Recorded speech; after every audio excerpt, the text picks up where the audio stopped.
កា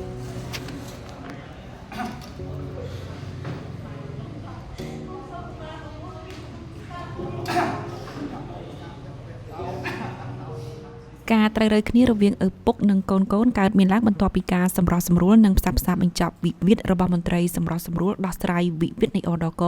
ទាក់ទងនឹងវិវាទកេរមរតកមួយករណីនៅថ្ងៃទី6 ខែមិនិនាឆ្នាំ2025 នៅក្នុងវ័យ75ឆ្នាំលោកស៊ុនសេងលីដែលជាភាគីដាក់ពាក្យស្នើសុំនិងជាឪពុកបានថ្លែងប្រាប់សារព័ត៌មានព្រះខ័នថា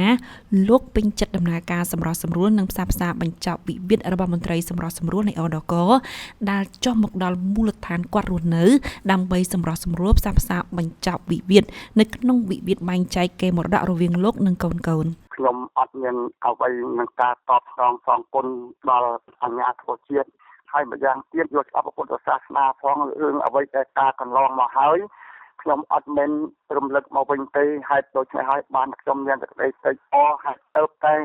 ម្សិលមិញនឹងថ្ងៃនេះដែលខ្ញុំអាចទទួលទានដំណេកបាន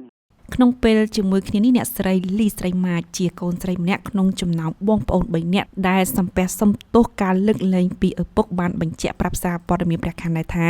បន្ទាប់ពីវិវាទត្រូវបានដោះស្រាយបញ្ចប់អ្នកស្រីបញ្ជាក់ថាភាគីទាំងសងខាង